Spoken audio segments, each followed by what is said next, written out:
No rest for the wicked isn't even finished yet, and that's the scary part. The game is still in beta, but it already feels heavier, harsher, and more deliberate than most full releases. Combat hits hard, mistakes are punished, and there is zero hand holding. And with version 1.0 expected later this year, the big question is how much further does this game go? But if this is just a beta, the full release could either reframe something special or push it into something brutal players weren't ready for. Are you not entertained?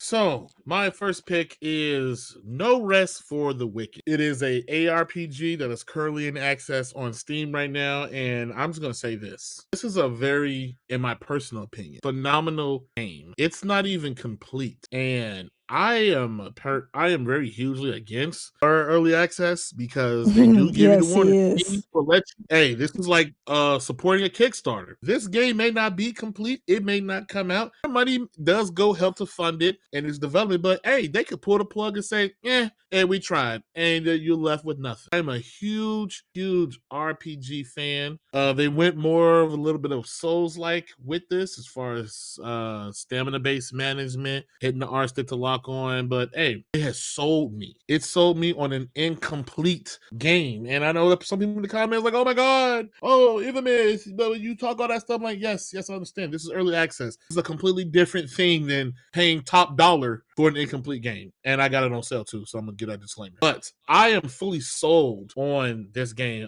Currently, as of January 3rd, there's a beta in process for its co-op update, and it just has me so wishful for when the 1.0 does release. And my cousin, we play a lot of things together, and one thing another buddy of ours in our group text and chat that we always talk about is there are not a lot of real co-op RPG games. You have the co-op shooters, you have co-op racing, you have tons of different co-op things, but the way how they're going about it, even the single player itself, it gives control and aspects back to the player on how you want to play it, how you can make a realm, how you can farm for materials. I am just excited, and since I already have it on Steam, once the 1.0 comes out, I already have it, but I will be grabbing this on PlayStation as well when this does launch. So this is the first thing I'm looking forward to this year. Do we know when 1.0 is expected to come? Currently, the last time anything from the dev said anything, they were expected a 1.0 somewhere in 2026. If I remember,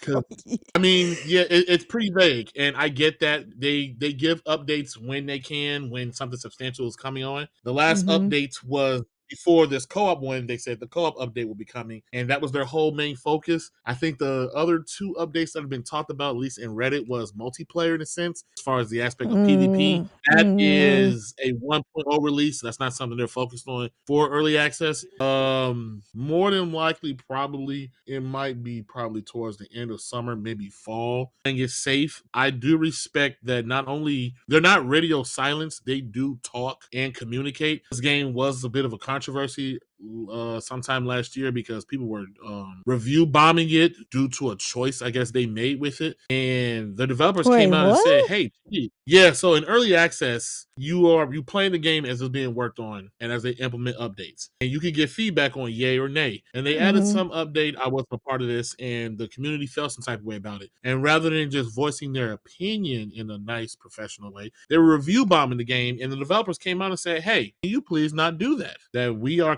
making this completely on our own. You review bombing it will keep other people from participating in the early access, which holds the game back. If Yeah. you have any issues with it, please direct them directly towards us, and we will make the necessary changes." And I thought that was very refreshing and very different, especially in today's climate where devs slash platform holders do not take accountability and just be like, oh well, just play it. You're not playing it right, or whatever the case may be. And radio So, silence sometimes. and radio silence. The last time, like I said, I checked on Reddit after the co-op update, which will be officially implemented in January 12th, if I remember that correctly. The next thing they're working on is just more polish, more testing of the network stability, and the 1.0 should be not too far after that. But the last time I heard from the developers themselves, it was just somewhere in 2026. But this is an example of Infamous saying, hey, you ain't got to rush. They have the best way I can put this for my cousin to get a picture of it. It's like Fable if Fable was more grittier, more a little grim, Now combat a he little bit more knows I focused. love And Fable. hold on. And but take the sex and the marriage stuff out. That's the only thing that's missing. You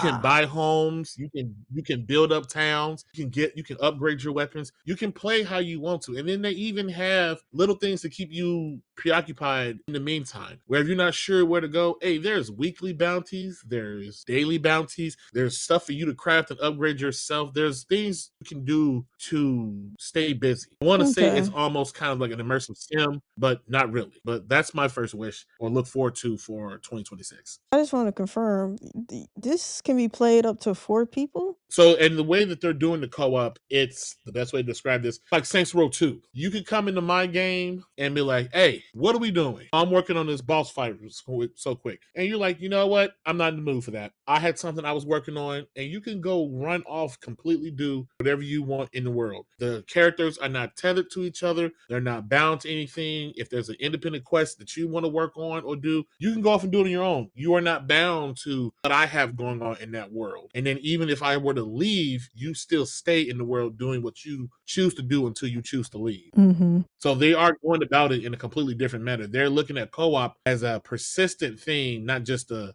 drop in, drop out, and it's only when you're there doesn't matter. Matter of fact, best way I could put it, like that Far Cry game where we each had to take turns doing the main quest, nothing carried over for whatever. Yeah, Yeah. they're against that. They say whatever you get done, whether you be with your friend or by yourself. Well, good on them. And I just think nothing is going no game like this is gonna come out at the end of the year just because GTA 6 is scheduled to come out in November. So maybe by August this might be out. But we have to wait and see. But let us know in the comments below. Are you looking forward to No Rest for the Wicked? And are you excited for this type of gameplay? Let us know in the comments below. And that's it for this video of Are You Not Entertained podcast.